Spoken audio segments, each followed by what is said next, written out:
Bonjour à toutes et à tous et bienvenue dans Invitation au voyage. Aujourd'hui, nous irons au Salvador avec un poète guérillero, un révolutionnaire engagé contre la dictature militaire et dont les mots militants lui ont sans doute valu d'être assassiné. Roque Dalton sera notre inspiration.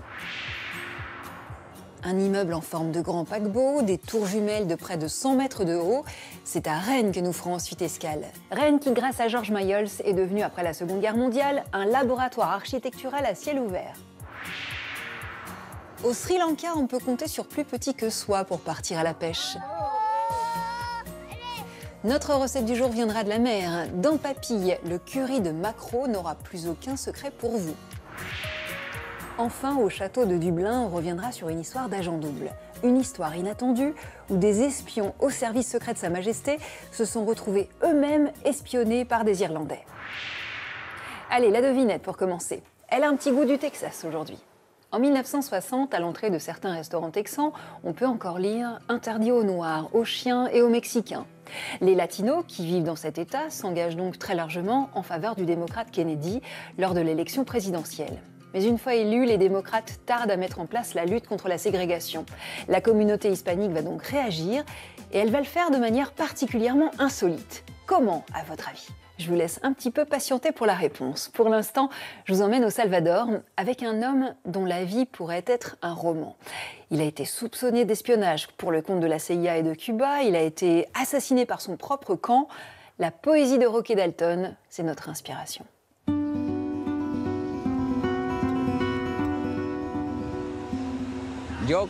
Comme toi, j'aime l'amour, la vie. Le doux enchantement des choses, le paysage céleste des jours de janvier. Je crois que le monde est beau, que la poésie est comme le pain pour tous. La poésie de Roque Dalton coule dans les veines du peuple salvadorien. Au milieu des années 50, dans une société divisée et brutalisée par la dictature, jaillit une œuvre qui porte les espoirs et les souffrances de ce pays. La vie romanesque et la fin tragique de ce poète ont fait de lui une figure nationale. Emprisonné, exilé, il a traversé le paysage littéraire de son pays tel une météorite. Sa pièce maîtresse, Les histoires interdites du Petit Pousset, est publiée en 1974. Elle mêle poèmes et textes en prose qui font écho aux questions existentielles de ses compatriotes.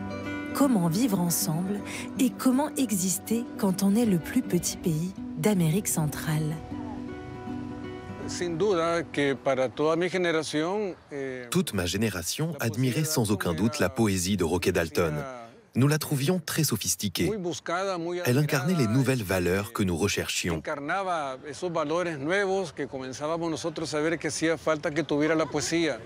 Dalton croyait fermement au pouvoir des mots. Il a écrit un vers très célèbre qui dit « Pardonne-moi, poésie, de t'avoir appris à faire la révolution ». C'est une poésie, disons, plus proche des luttes sociales, du langage populaire, et qui est également utilisée comme arme pour éveiller les consciences.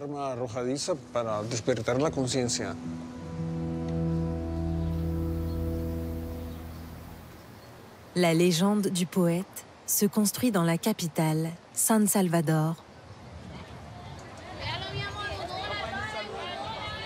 À la fin des années 50, le pays est extrêmement divisé socialement entre riches et pauvres, un gouvernement pro-américain corrompu et une opposition communiste.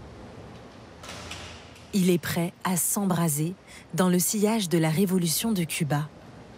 Les libres penseurs de bonne famille se retrouvent alors à l'auditorium de la faculté de droit. C'est une sorte de lieu sacré pour tous les mouvements étudiants et pour tout ce qui marquera plus tard la montée de la gauche dans les années 70. La faculté de droit est également un lieu emblématique de toute l'œuvre de Roque Dalton. C'était la faculté par excellence de l'esprit combatif des étudiants universitaires de cette époque. Le droit était, disons, l'endroit où se concentrait une grande partie de la pensée révolutionnaire. Roque Dalton devient une figure de cette ébullition. Né d'une mère infirmière et d'un père millionnaire, propriétaire foncier américain, qui ne le reconnaît pas mais lui permet d'étudier dans les meilleurs établissements du pays, il maîtrise la langue des puissants et connaît la réalité des dominés. En 1956, il fonde avec ses amis un cercle de littérature pour travailler sa prose et surtout sa verve révoltée qui devient son arme. Je sous-signais Roque Dalton, 20 ans, de nationalité salvadorienne, membre du cercle littéraire universitaire, déclare par la présente m'engager solennellement à refuser catégoriquement et au besoin vulgairement toute offre d'adhésion aux sinistres et poussiéreuses associations culturelles traditionnelles du pays. Je m'engage à prononcer un discours agressivement insultant où sera réaffirmé le penchant de notre génération pour l'anarchie constructive et le crime nécessaire.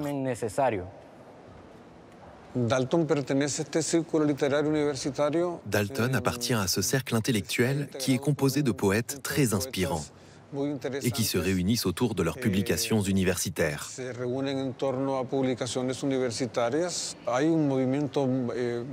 Il existe alors un mouvement littéraire très fort. Personnellement, c'est ce mouvement qui m'a donné l'envie de me lancer en poésie, en littérature.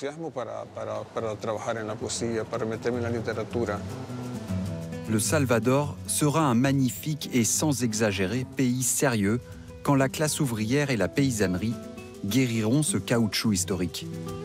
Il va falloir leur donner une petite machette, une tour en papier de verre, de la térébenthine, pénicilline, des bains de siège et des baisers à la poudre à canon.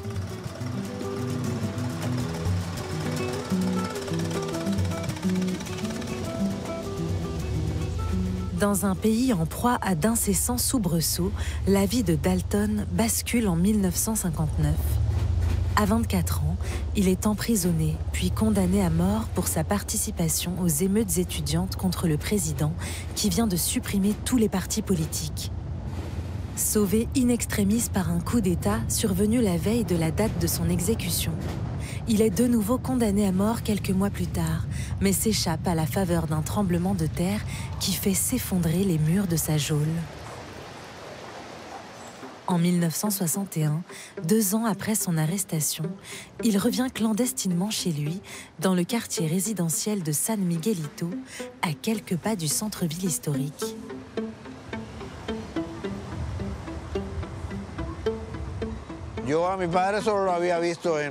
Je n'avais vu mon père que dans les journaux. Quand je l'ai enfin rencontré et qu'il m'a porté dans ses bras pour la première fois, une voiture de police patrouillait dans la rue. Mon père venait de s'évader de prison. Ce n'était pas la première fois. Il m'a emmené au cinéma. On s'est caché en regardant un film. Cette rencontre a été très importante pour moi, car je n'avais jamais vu mon père. C'était ma première rencontre avec lui. La maison de Roque Dalton, qui est aujourd'hui habitée, se trouve au carrefour d'un quartier prospère et d'une rue populaire agitée, où Dalton met en poésie la parole du peuple et son quotidien.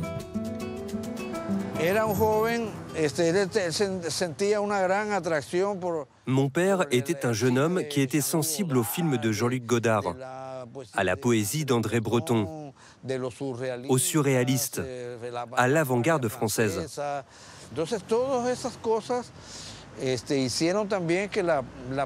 Cela a bien sûr influencé sa poésie, mais c'était un homme de la rue. Il aimait boire dans les bars, avoir des amis qui n'étaient pas des intellectuels, comme l'horloger, le propriétaire de la maison.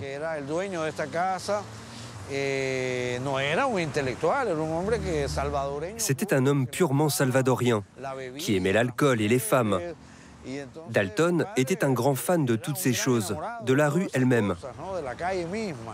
J'ai toujours dit que bien loin des intellectuels, mon père était une sorte de chat de gouttière.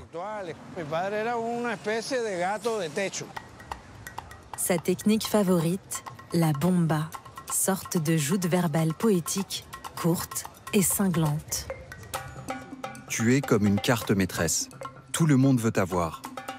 Mais pour être passé par tant de mains, te voilà tout abîmé.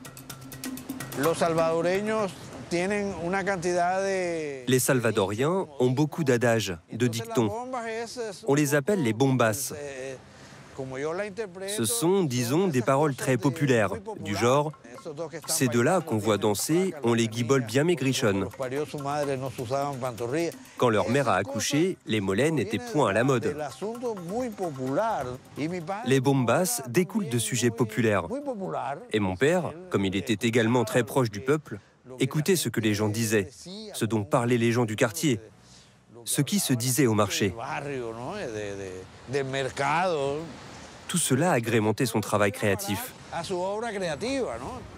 Dalton joue des styles pour faire tantôt rire le peuple, tantôt l'indigner.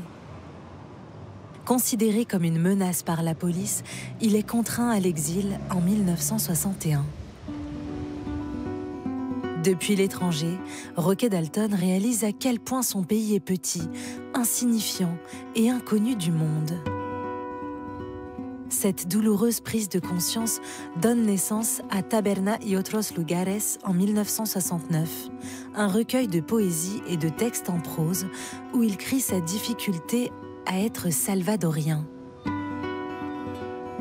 Mon pays, tu n'existes pas.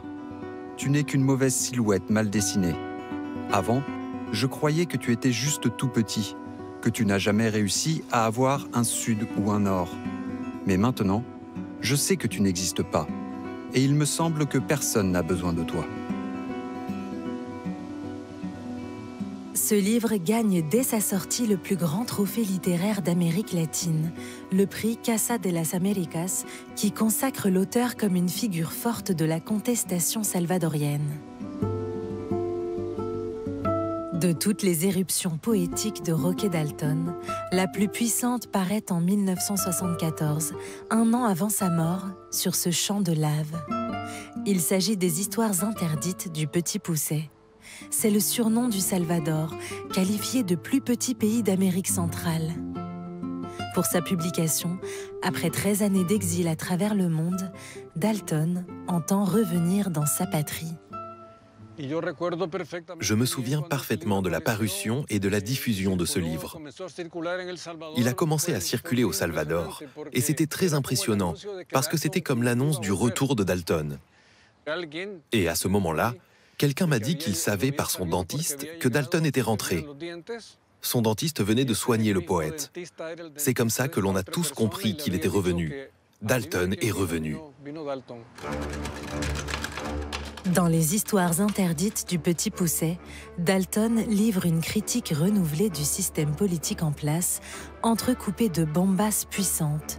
Et surtout, il donne sa propre version de l'histoire face à un récit national confisqué par le pouvoir. Dalton se permet ce genre de liberté de réécriture en tant que révolutionnaire. C'est-à-dire qu'il essaye de déconstruire les personnages historiques qui ont voté des réformes, par exemple, pour les rayer de l'histoire et parler de l'importance de prendre les armes comme seule alternative. C'était son obsession.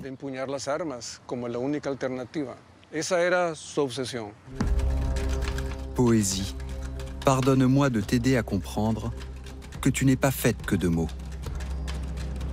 Au moment de la publication, l'armée fomente un coup d'État suite à la victoire du Parti communiste aux élections. Dalton jette sa plume et s'engage au sein du mouvement révolutionnaire armé. Mais à la veille de ses 40 ans, le 10 mai 1975, c'est de la main de ses compagnons d'armes qu'il trouve la mort. Ils l'accusent d'avoir sympathisé avec les Américains lors de son exil à Cuba. Le corps du poète, connu pour faire rire même les pierres, aurait disparu sur ce champ de lave, mais on ne l'a jamais retrouvé. Il nous a offert une poésie aussi vitale et indispensable qu'un volcan. La poésie de Dalton embrasse toutes ces tragédies nationales, et c'est pourquoi il est important que ce lieu soit reconnu comme la potentielle tombe de Dalton, et que l'on reconnaisse de fait la double nature de sa poésie. Elle est volcanique et évolue dans un mouvement de feu et de fureur permanente. Je suis arrivé à la Révolution par la poésie. Vous pouvez accéder à la poésie par le chemin de la Révolution. Vous avez donc un avantage. Mais n'oubliez pas que s'il y a une raison particulière pour que vous soyez satisfait de ma compagnie dans le combat, vous devez aussi remercier la poésie, car elle y est pour quelque chose. La suite est nettement moins poétique puisqu'avec Thomas Chauvineau, on va se confronter à un tueur en série. Il a fait la une des journaux au Salvador et pour cause, c'était un ancien flic. C'est le clin d'œil. Son jardin est un cimetière. Nous sommes en 2021 au Salvador, à Chalchuapa, 60 km à l'ouest de la capitale. La police vient de mettre derrière les barreaux un homme. Bientôt, il sera surnommé le psychopathe de Chalchuapa. Peut-être parce qu'il n'est pas du genre à utiliser une arme classique, un pistolet ou un couteau. Ses victimes, il les massacre à coups de tuyaux en fer. Il s'appelle Hugo Osorio. Quand la police vient le cueillir, il sait parfaitement à quoi s'attendre. Et pour cause, Hugo Osorio a lui-même été flic. Un ex-flic qui a enterré au moins 14 personnes dans son jardin, dont des enfants. Le 7 mai, sa dernière victime, Cristina Palomo, judocate, réussit à s'échapper. Ses cris alertent les voisins qui préviennent la police. Trop tard pour Cristina, finalement rattrapée. Mais sa tentative de fuite héroïque permet de mettre fin au crime d'Osorio. Ses proies, il les attire sur le net en se présentant comme un passeur pour les États-Unis ou comme un employeur potentiel. Parfois aussi, ce sont des rendez-vous qui n'ont rien de galant, pris sur une appli de rencontre. En général, les victimes sont violées avant d'être assassinées, en majorité des femmes et des jeunes filles. C'est un récidiviste, l'ex-flic viré de la police en 2005 est déjà passé par la case prison, condamné pour viol. Complètement cinglé, dit un enquêteur. Chez lui, on découvre une image de la Santa Muerte, des cierges et des masques avec lesquels il terrifiait sans doute ses proies. Dans une chaussette grise, les enquêteurs exhument des objets ayant appartenu aux victimes. Un rouge à lèvres, une carte d'identité ou des écouteurs. Au moment où il est arrêté, le Salvador, longtemps considéré comme l'un des pays les plus violents du monde, habitué au massacre des gangs, voit son taux d'homicide divisé par 13. Dans ce contexte, les crimes d'Osorio ont l'effet d'une déflagration. Peut-être le pire tueur en série du pays, dit un autre policier. Hugo Osorio a été condamné pour meurtre en 2022 à 70 ans de prison. Est-ce que vous êtes déjà allé à Rennes ? Dans le centre historique, il y a des maisons très caractéristiques, des maisons à pans de bois. Mais Rennes se distingue aussi par d'autres bâtiments, des gratte-ciel. Alors, attention aux torticolis, c'est l'héritage.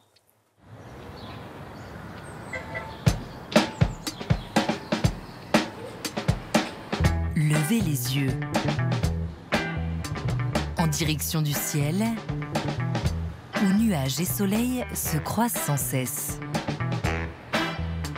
À Rennes, en Bretagne, les cimes urbaines rappellent l'époque des 30 Glorieuses qui ont propulsé la ville dans la modernité.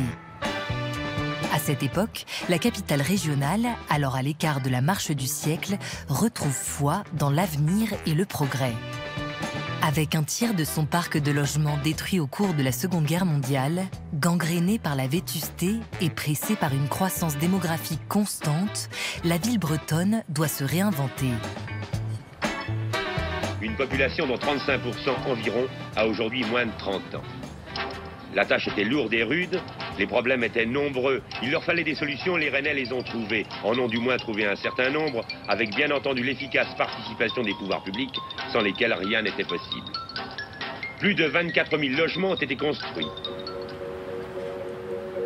Entre 1953 et 1977, le maire de la métropole, Henri Fréville, lance des opérations de rénovation urbaine d'envergure aux 4 coins de la ville. 2 architectes sont missionnés, Georges Mayols et Louis Arech. Ils font de Rennes le terrain de jeu de leur utopie verticale. Faire entrer la lumière partout. Voilà leur credo. Ils souhaitent que les habitants vivent au rythme de la météo locale sans en craindre les caprices. Ne plus se terrer derrière des murs de granit, mais profiter de l'espace extérieur jusque dans son intérieur. Au cœur de l'Ille-et-Vilaine, Rennes, ville aux multiples facettes, a été marquée par les drames de l'histoire moderne. À la suite des combats et bombardements de la Seconde Guerre mondiale, Rennes et ses habitants se réveillent sonnés, dans une cité en partie détruite et qui souffre depuis longtemps d'une grande vétusté. Même si Rennes a été plus épargnée que certaines villes, comme Lorient, Saint-Malo ou Brest, la ville a quand même été très abîmée. On sait au lendemain de la guerre qu'il n'y a que 33% des édifices qui ont l'eau courante. Pratiquement un appartement sur deux n'a pas de water-closet à l'intérieur de l'appartement. Et il y en a très peu, qu'une dizaine de pourcents seulement, qui ont une douche ou une baignoire. Dès 1953, le maire de Rennes, Henri Fréville, ancien résistant et membre du MRP, Mouvement républicain populaire, prend un double engagement. Reloger rapidement ceux qui n'ont plus rien et accueillir une nouvelle population issue notamment de l'exode rural. L'Amérique fournit énormément de nouveautés matérielles, ce qui fait qu'on n'a plus besoin autant de main-d'œuvre. Et donc cette main-d'œuvre-là qui cherche du travail vient à Rennes, espérant trouver quelque chose. Pour son vaste projet, Fréville s'attache les services d'un architecte parisien ambitieux, Georges Mayols. Diplômé des Beaux-Arts, frustré par le manque de grands projets dans la capitale et une concurrence trop forte, Mayols choisit de s'installer en 1946 à Rennes, où il entend jouer un rôle décisif. Dès son arrivée, il se voit confier l'aménagement d'îlots insalubres. C'est un personnage assez étonnant, il veut incarner la modernité. Alors il est au courant que quai Richemont, là, il y a une parcelle, un terrain que personne ne veut. Il est quasiment invendable, c'est marécageux, insalubre, et on lui rigole au nez en disant mais on ne pourra jamais rien construire là-dessus. Mayols a le génie d'employer des matériaux innovants. Et pour construire cette tour de près de 38 mètres, dominant la Vilaine, il a une astuce en béton. Mayols a travaillé dans une entreprise belge qui s'appelle Franquignoul. Et cette entreprise-là, elle est spécialisée dans la mise au point des pieux qui permettent d'aller très profond et de construire en grande hauteur.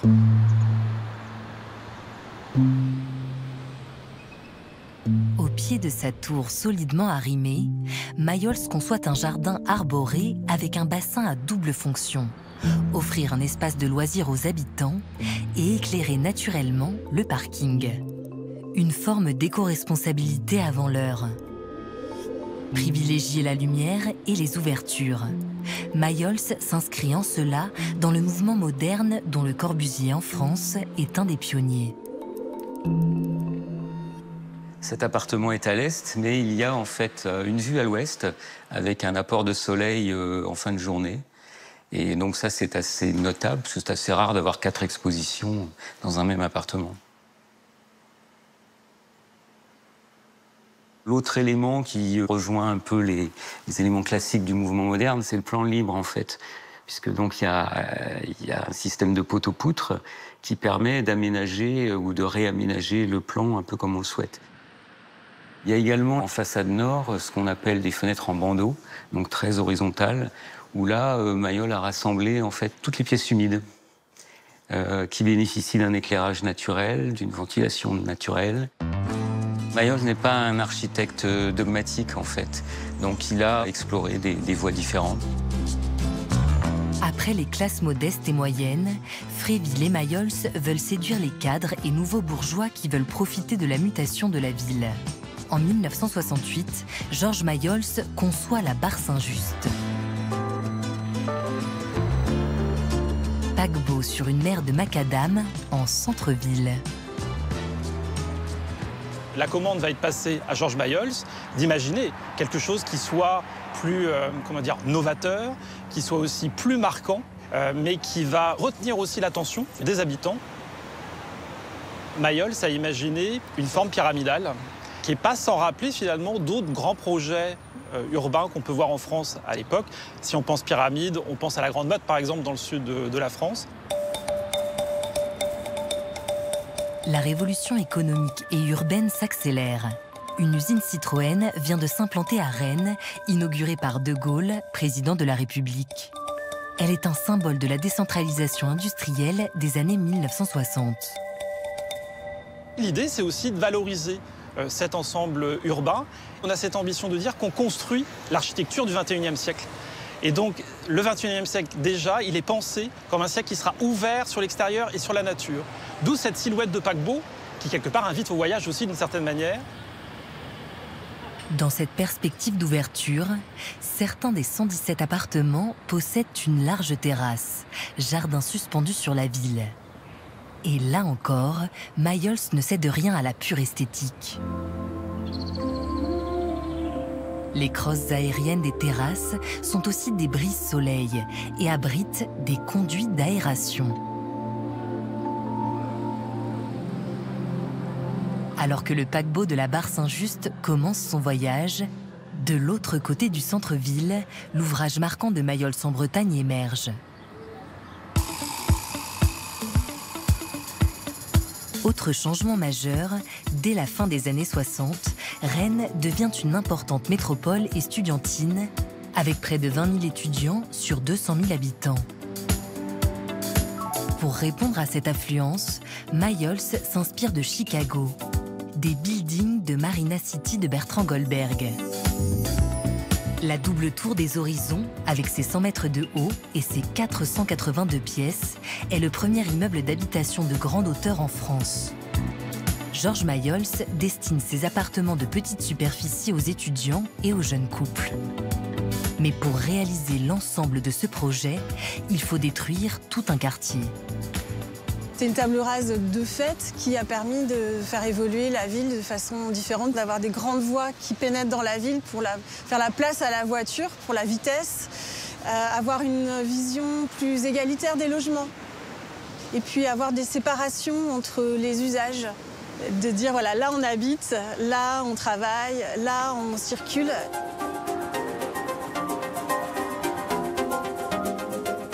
Georges Mayol a dessiné l'ensemble du quartier. Et quand il a développé cette idée de tour, elle était dès le départ placée ici, avec une mise en scène vis-à-vis de la ville ancienne. Et cette tour était comme un chef-d'œuvre pour l'architecte et aussi un futur symbole à ses yeux de la ville de Rennes. Les tours des Horizons sont aujourd'hui l'objet d'un culte particulier. Elles sont étudiées par des architectes, magnifiées par des photographes et célébrées lors d'événements participatifs avec les habitants, comme Olivier, arrivé depuis 4 ans à Rennes. Salut! Ça va? Ça va. Bienvenue. Ah, sympa, t'as retrouvé le roman photo. L'amour des horizons à l'horizon. C'est grâce à la célébration des 50 ans de la Tour qu'on s'est rencontrés et que moi, ça m'a permis de rentrer dans Rennes et de commencer à réseauter, à rencontrer des gens plutôt sympas. Tu vois cette merveille?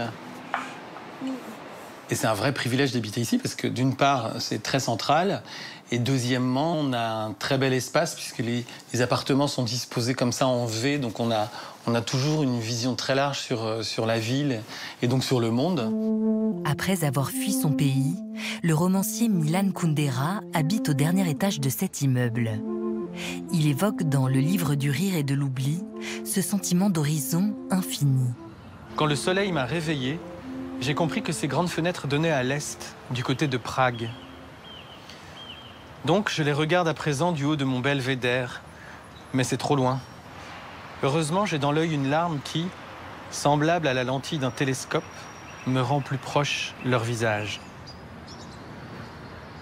Phare dans la ville à peine achevée, les Tours des Horizons assistent en 1975 à la naissance d'un petit frère d'altitude, l'Éperon.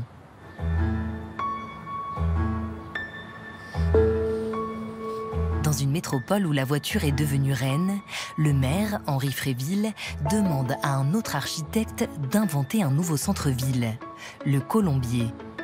Louis Arech, maître d'œuvre de la reconstruction de Saint-Malo, conçoit à Rennes un ensemble d'immeubles sur une large dalle dominée par plusieurs tours.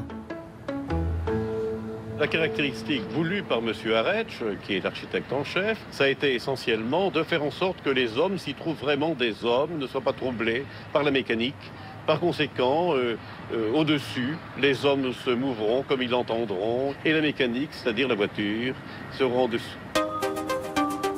La vision humaniste de l'architecte est de donner aux Rennais un cadre de vie où tout est accessible sans rue à traverser. L'habitat est le centre névralgique des activités citadines.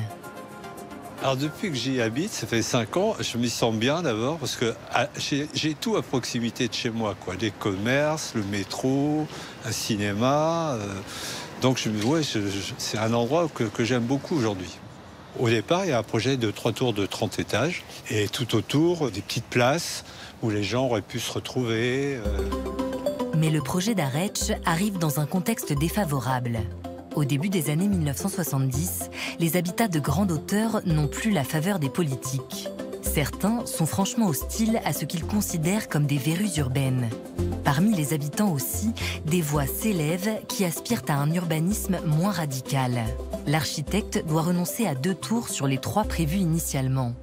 En 1974, un film catastrophe, La Tour Infernale, ajoute un argument de choc à ses détracteurs. La Tour Infernale, avec Paul Newman, entre autres, je me rappelle, c'est un incendie, c'est terrible, il y a des morts, tout ça. Et à l'époque, ça va influencer les dirigeants. C'était Giscard d'Estaing qui est président de la République. Il va interdire la construction de tours de grande hauteur. Tel un rescapé dans la capitale bretonne, l'Éperon est le dernier immeuble d'habitat de grande hauteur du centre-ville rennais. Patrick. Salut Yvon. Salut, ça va bien? Ouais. T'as le temps de prendre un café? Et loin de la déshumanisation annoncée, cette tour de 30 étages offre à ses habitants de nouvelles perspectives de vie collective. Quand on a décidé d'habiter l'immeuble, on n'avait pas la notion de vie sociale. Et c'est une vraie découverte. Finalement, on a beaucoup plus de relations sociales depuis qu'on est dans cet immeuble, en quelques années, qu'en 20 ans dans une rue pavillonnaire. C'est vraiment une vie, oui, c'est une vie de village, oui. On ne s'est pas arrêté prendre un quinua manaren. En revanche, au Sri Lanka, nos papilles ne passeront pas à côté de la cuisine de Wasanti. C'est à la plage qu'on a rendez-vous avec elle.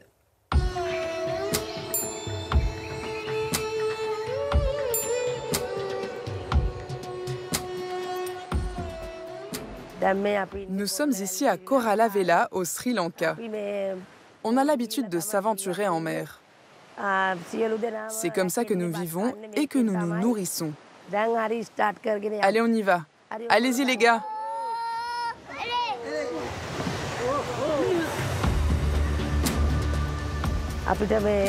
La pêche est notre métier.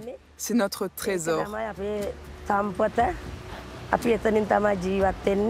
Elle nous permet de vivre.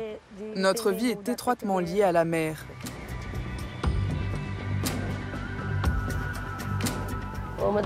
Comment tu sais quand on a attrapé des poissons? Il faut observer lorsque les bouées coulent. Ah, les bouées vont couler? Oui.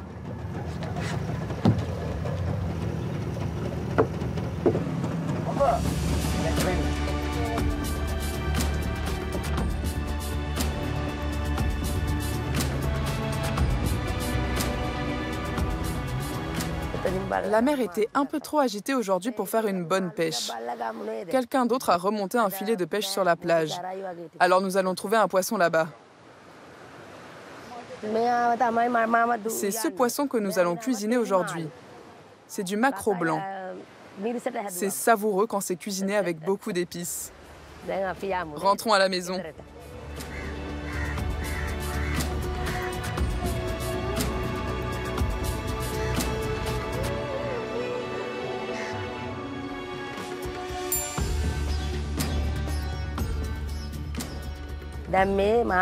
On écaille le poisson.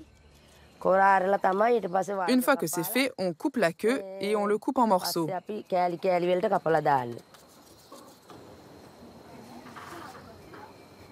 On va couper la tête du poisson.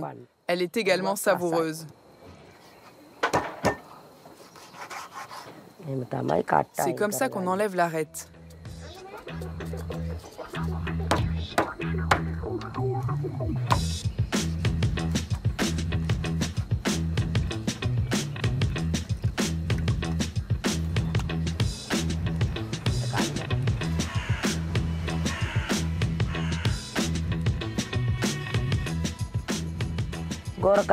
En frottant le poisson avec du garcinia, on enlève les mauvaises odeurs.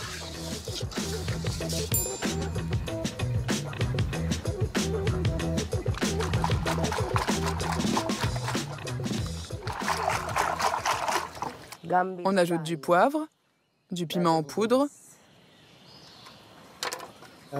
du fenugrec. On coupe les piments verts.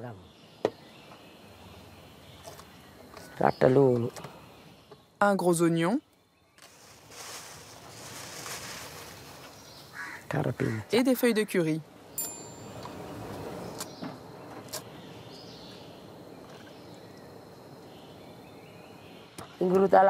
On écrase également de l'ail et du gingembre. Ça se marie bien avec le poisson frais. Et enfin, de l'huile de coco. Maintenant, on mélange le tout. Verse un peu d'eau. Ça suffit.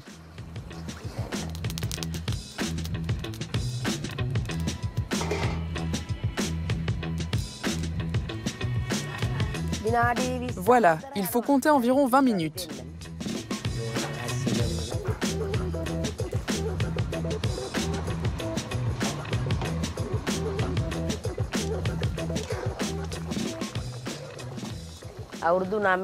Mon fils avait 9 ans quand il est parti en mer pour la première fois. Seulement 9 ans. Ensuite, il a pris son filet de pêche et il est devenu pêcheur. C'est fini, le poisson est cuit. Je vais l'apporter à l'intérieur. Je vais le servir avec du riz, des lentilles et des galettes indiennes.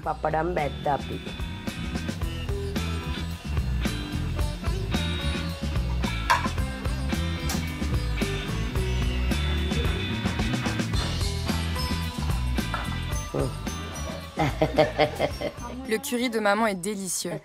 Le poisson est bon. J'aime beaucoup. C'est vrai, c'est bon? Excellent. Il n'y a que ce poisson qui doit être cuisiné de cette façon. La sardine, par exemple, c'est complètement différent, avec une autre sauce. Mais ce poisson, c'est quand il est cuisiné comme ça qu'il est le meilleur.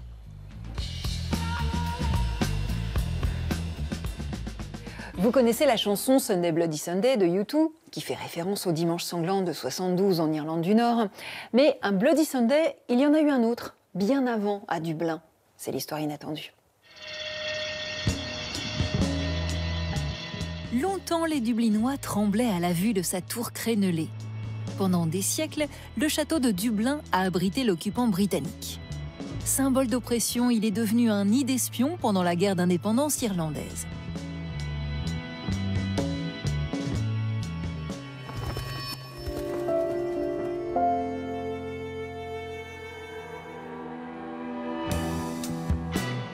William Derham est conservateur au château de Dublin. Il nous dévoile les coulisses de cette guerre.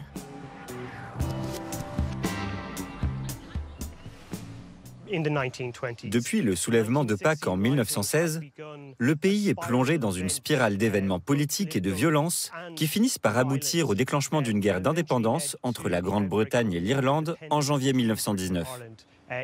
Et de nombreux hauts fonctionnaires britanniques qui, jusqu'ici, menaient une vie normale dans la ville de Dublin, sont relogés à l'intérieur de son château pour leur propre sécurité. Le palais devient une sorte de petite citadelle, un refuge pour les autorités britanniques. Dans son centre névralgique, le pouvoir britannique est déterminé à conserver son autorité coûte que coûte. Protégés par les murs épais de leur bastion, ces agents sont loin de se douter qu'un homme, pourtant à l'extérieur de son enceinte, veille sur chacun de leurs plus infimes mouvements. Son nom, Michael Collins. Michael Collins est à la tête de l'IRA, l'armée républicaine irlandaise, cet organe de résistance armée à la domination britannique en Irlande. Et l'IRA bénéficie d'un soutien important au sein de la population irlandaise. De nombreuses personnes sont prêtes à aider ces combattants dans leur lutte. Michael Collins est incognito. Les Britanniques n'ont même pas de photo de lui. Ils ne savent pas qui il est, et grâce à l'aide des Dublinois, il bouge de maison en maison, d'un bureau improvisé à un autre, tous les 2-3 jours ou d'une semaine à l'autre. Surtout, il est particulièrement doué pour recruter des espions. Des agents doubles irlandais employés au sein du château qui en connaissent parfaitement les dédales et les rouages. Habilement retournés par le cerveau de l'IRA, ils deviennent pour Michael Collins des hommes et des femmes providentiels. La plupart du temps, il s'agit simplement d'être ses yeux et ses oreilles parce que ces infiltrés ont la chance d'être dans des situations où ils peuvent obtenir des informations, les copier et permettre à Collins de savoir où les agents britanniques vivent et où ils ont l'intention d'aller. Comme ça, il a toujours une longueur d'avance sur les Britanniques. Et grâce à ses connaissances, il peut planifier des assassinats ou des embuscades. Une mécanique terriblement bien huilée qui déstabilise les Britanniques, incapables de voir les coups venir et d'en punir les commanditaires. Au tournant des années 1920, alors qu'une nouvelle vague d'assassinats touche les agents de la couronne, les autorités envoient en Irlande une nouvelle et féroce garnison. Le gang du Caire est un nom donné à un groupe d'officiers supérieurs des services de renseignement britanniques qui sont envoyés en civil à Dublin dans le but précis d'essayer d'identifier et d'assassiner les dirigeants de l'IRA. Il y a plusieurs hypothèses sur la raison de ce nom. Certains suggèrent que c'est parce qu'ils sont des vétérans de la Première Guerre mondiale ayant servi au Moyen-Orient. D'autres pensent que c'est parce qu'ils fréquentaient le Café du Caire sur Grafton Street. Le gang du Caire connaît une certaine réussite, pourtant de courte durée. Car les équipes de Michael Collins n'en sont plus à leur coup d'essai. Depuis le château, ces taupes font fuiter les informations les plus précieuses à une vitesse vertigineuse. En 1 heure, les cibles prévenues sont envoyées se mettre au vert. Le renseignement jouant sa partition avec doigté, Collins peut lancer sa squad dans l'arène, le pendant armé de ses infiltrés. 12 tueurs bien rodés qu'il aime à surnommer ses 12 apôtres. L'objectif de la squad de Michael Collins est d'essayer d'éliminer les membres les plus importants et les plus indispensables de l'administration, des forces armées et des réseaux de renseignement britanniques.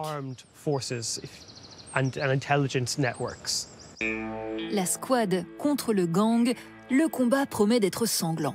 Le dimanche 21 novembre 1920, une série d'attaques a lieu. Ce jour-là, à la même heure, plusieurs membres de la squad se rendent dans différentes maisons et assassinent 14 membres du gang du Caire, et donc du réseau des services secrets britanniques, ici, à Dublin.